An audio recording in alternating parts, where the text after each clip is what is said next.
Salut YouTube! J'espère que tu vas bien. Nous pour l'instant ça va, restez confinés. Et d'ailleurs, justement, on va parler de ça. Petit disclaimer, comment dire, ce n'est pas un accessoire de mode que j'ai sur la tête, c'est juste pour vous protéger de la vision que vous auriez de ma tête qui, après un certain temps sans coiffeur, est pas top.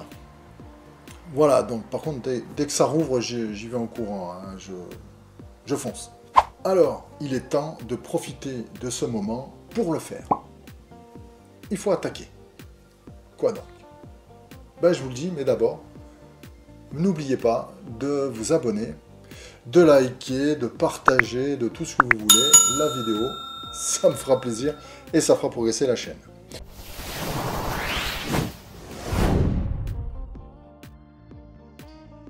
Alors de quoi je parle quand je dis il faut l'attaquer? Alors je pense que toi aussi tu y as déjà songé fortement, et bien simplement de profiter de ce moment de confinement pour attaquer tes projets, pour concrétiser ce que tu as envie de faire. Et donc apprendre les connaissances techniques, connaître les connaissances techniques qu'il faut avoir, le matériel, le savoir et l'information. J'explique. Alors actuellement, ton ennemi est tapis dans l'ombre, il est quelque part dans l'air, il est tellement petit que tu ne le vois pas, et il a une arme extrêmement puissante qui s'appelle l'ennui. Parce que quand on s'ennuie, quand on en a marre d'être devant Netflix ou sa console de jeu, qu'est-ce qui se passe? On sort, on va instinctivement vers les autres humains, et c'est ce qu'il ne faut pas faire, il faut rester chez soi.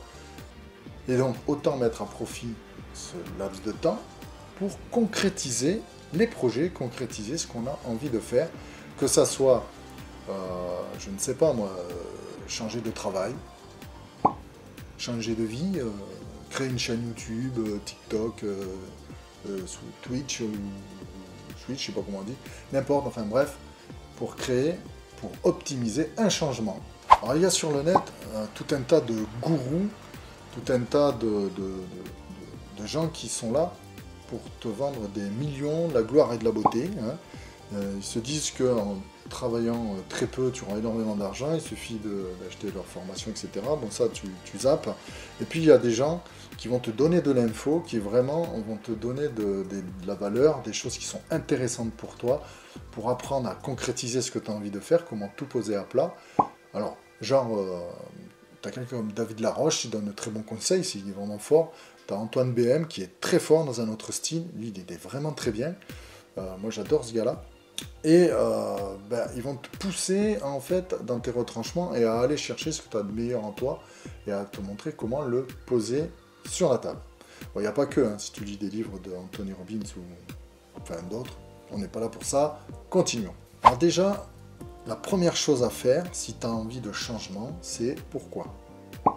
Qu'est-ce qui provoque cette envie en toi? Déjà, tu vas te poser à plat et tu vas te demander est-ce que je suis sur la bonne voie? Est-ce que ce que je vis est vraiment ce que je veux vivre, ce que je veux faire, ce que je veux savoir faire? Alors c'est important, pourquoi? Parce que si tu te trompes de direction, forcément, dans ta tête, ça va toujours te ramener du bon côté. Mais comme tu es déjà engagé, il y a un décalage et c'est comme ça qu'on fait du métro, boulot, dodo et qu'on vit sa vie sans la vivre. En fait, métro, boulot, dodo, cimetière, pas très engageant. Par contre là tu peux te demander, est-ce que je suis sur la bonne voie? Est-ce que mon boulot me plaît? Et s'il me plaît pas, pourquoi? Ou si je sais pourquoi il me plaît pas, parce que c'est un boulot de merde, moi j'en ai fait pas mal, mais pourquoi je le fais? Quelle est ta motivation? Pourquoi tu vas faire un boulot qui t'use, qui te fait mal, qui est pas très bien payé, ou t'en as marre? Pourquoi tu changes pas? Pourquoi tu as pris celui-là? Voilà, pose-toi les bonnes questions. Par exemple, moi je suis capable de faire un boulot de merde, des boulots que peut-être d'autres ne voudront pas, parce que je sais que ça m'apporte de la ressource, de refaire ma chaîne, ou partir en vacances dans les endroits que j'ai envie de visiter, ça me permet de faire des choses que sinon je ne ferais pas.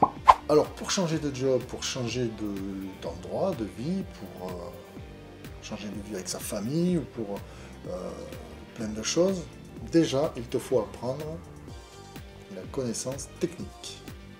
Il y aura 4 choses, la technique, le matériel, le savoir et l'information. Si tu as ça, déjà tu es gagnant. Donc les connaissances techniques, c'est quoi? Déjà, il faudra savoir comment fonctionne ton matériel. faire fonctionner le matériel. Savoir quel livre peut t'apporter les connaissances, quel livre peut te faire avancer, évoluer, quel tuto. Il y a des tutos qui sont très bien faits. Exemple, j'avais pas de micro-cravate au début, j'ai regardé la chaîne NewTech et qui a montré comment faire un micro-cravate avec simplement un kit main libre d'iPhone ou d'Android, de Samsung quoi. Et en coupant juste au-dessus du micro au niveau des écouteurs, vous agrafez, en fait vous avez un micro-cravate qui a un son correct pour 0 € puisque vous avez forcément un ancien kit main libre qui traîne. Juste la fiche, il faut caler les 3 barrettes. Un tuto peut vous aider, des formations peuvent vous aider. Alors je vais vous donner un exemple. On va prendre un truc bateau dont tout le monde parle en ce moment, enfin il y en a beaucoup sur le net. Tu veux ouvrir une chaîne YouTube, hein, voilà, c'est un exemple parlant. Bon, après que ce soit le jardinage, la maçonnerie, le bâtiment, voilà, c'est pareil. Tu veux ouvrir ta chaîne YouTube, qu'est-ce qu'il te faudra? Dans le matériel, il te faudra choisir ta caméra, il te faudra choisir ton son, ton décor, ta lumière, ton sujet, etc. Et avoir les connaissances techniques par rapport à ça. Alors quand je dis sujet, évidemment, ton positionnement, c'est-à-dire est-ce que tu vas faire du développement personnel, est-ce que tu vas faire de l'humour, est-ce que tu vas faire de la technique, de la science, donc vulgarisation, est-ce que tu vas faire une chaîne de divertissement, est-ce que tu vas parler de tes loisirs, voilà, tu dois te décider sur un sujet, un seul, comme il faut. Alors, au niveau du matériel, ensuite, la phase suivante, c'est le matériel, donc savoir l'utiliser, évidemment, mais savoir le prioriser. Je te reprends l'exemple de la chaîne YouTube. C'est pas la peine de t'acheter de la méga caméra avec des fonctions de fou, avec des lumières partout, avec des micros que tu branches là, enfin, tu vois, des trucs trop chers, trop compliqués. Ça sert à rien parce que tu ne sauras pas l'utiliser, tu vas te lasser, tu vas abandonner. Bon, déjà, ton projet. Non. Par exemple, pour la chaîne, tu as ton téléphone qui fait une très très bonne caméra. Bon, du côté caméra, hein, pas du côté selfie. Côté caméra, maintenant c'est très correct. Il suffit que tu achètes un micro-cravate à 20 €, tu auras un son très correct et surtout des lumières. Alors, tu peux commencer avec des halogènes que tu as chez toi ou des lampes et ensuite tu investis là par contre un petit peu pour acheter une ou plusieurs lumières, donc un Pojo ou plusieurs lumières pour bien t'éclairer parce que l'image et le son, ce sont les deux facteurs primordiaux, le plus important. Moi, maintenant, on a investi dans un petit micro, hein, je n'ai pas d'affiliation, là je vous le montre juste, Sony, qui peut aller jusqu'à 5 heures d'enregistrement, qui peut, je peux brancher un micro-cravate, normalement, je ne suis pas encore arrivé, mais vous voyez, déjà, il me prend le son de ouf, il est très très bien, je peux faire des interviews, le mettre au milieu de la table, on peut être 4, il prendra le son, j'ai plus de fil, donc c'est plus facile, et il a coûté qu'une centaine, 100-120 €.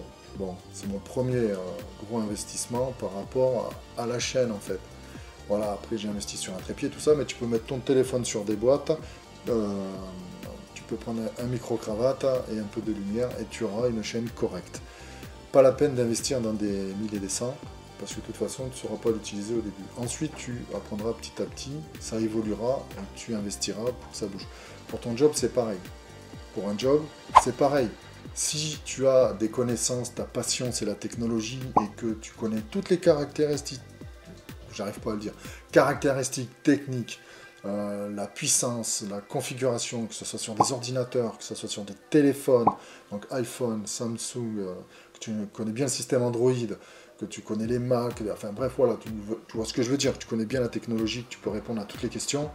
Bah, si tu te présentes à un job parce que en fait tu es dans le bâtiment ou dans un bureau confiné et que tu as envie de travailler dans un magasin qui vend des appareils technologiques, forcément quand tu vas te présenter, tu pars avec une longueur d'avance, à 80% t'es pris. Hein. Parce que quand on va te poser les questions, alors faut pas étaler sa culture, mais que tu vas commencer à répondre avec précision, que pour tel besoin il faut telle chose, ils n'ont même pas à te former, juste un peu à la vente, mais ça s'apprend. Donc déjà au départ, bah, tu as tout gagné et tu seras beaucoup plus heureux dans un environnement que tu auras choisi. Ensuite, il y a le savoir. Le savoir, ça concerne plus précisément le sujet.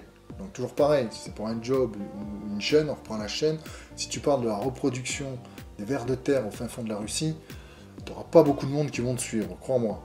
Si par contre, je prends l'exemple, tu es passionné de jardinage, chez toi, c'est vraiment quelque chose qui te tient à cœur.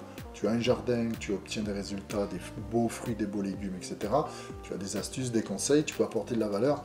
C'est sûr que les gens, tous ceux qui sont concernés par le jardinage, déjà quand ils vont voir ta chaîne, ils vont forcément cliquer dessus. Et si c'est bien fait, si tu donnes des vrais conseils, tu as des vraies connaissances, que tu as acquis avec ton expérience de ta passion, forcément, bah, tu vas apporter aux gens ce qu'ils demandent. Si quelqu'un a énormément de mal à avoir des belles tomates, parce qu'il y a tout le temps des maladies, bah, peut-être tu vas lui apporter sa solution, et lui, bah, il va faire pousser ses tomates. Un autre qui est en ville, qui veut pouvoir avoir une jardinière sur son balcon, là, qui a un gros balcon, et qui veut faire pousser des choses, tu vas lui apporter des solutions. Donc tu as ce qu'il faut en toi pour y arriver. Il suffit de le mettre en forme, et ça marche. L'important dans le savoir, c'est la compétence. Quelle compétence tu peux utiliser. Donc, pour un job, tu te présentes et tu mets tes compétences en avant. Ça va fonctionner. L'information. L'information est la branche, la catégorie, on va dire, la plus négligée. Tu as la technique, tu as le savoir, tu as le matériel, mais est-ce que tu as l'info? L'info, c'est quoi? Donc, je t'explique, c'est tout l'environnement de ton nouveau job, de ta passion, de ce que tu veux faire, de ton projet, l'environnement. Je vais te donner un exemple très parlant que j'ai vécu moi. Je suis musicien. Je fais de la batterie. J'ai joué en groupe, je voulais apprendre tout ce qui était dans l'univers du DJ. Je voulais, voilà, je suis passionné de musique, donc je voulais apprendre ce métier, voir comment ça se passait. Je me suis payé une formation avec un vrai DJ en chair et en os, hein, pas des tutos sur internet. Il y en a d'intéressants, mais c'est très bien. Donc quelqu'un te montre, il m'a expliqué.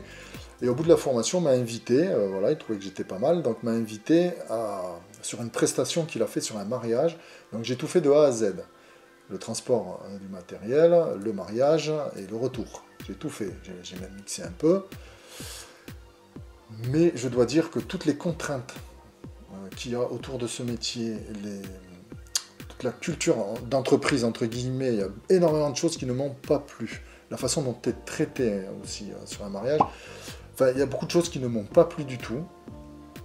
Encore une fois, je parle pour moi dans cette expérience, ça ne me convenait pas. Donc là, je mixe plus qu'à la maison. Voilà. Les contraintes, la culture, l'environnement ne m'a pas plu. Ça m'a fait fuir carrément, je ne suis pas retourné. Donc vous voyez, avant de vous lancer dans quelque chose, il est très important de bien étudier l'environnement. Un autre exemple, tu fantasmes, tu es dans un bureau, tu as envie de faire bûcheron, tu te dis je vais faire du physique, je vais être bien dans la nature, etc. Ouais, mais quand tu auras subi des intempéries, que tu auras eu au bout du bras, une tronçonneuse de 6 kg, voire plus, toute la journée, je suis pas sûr que la tendinite que tu auras empoignée, tu auras envie de continuer avec ça.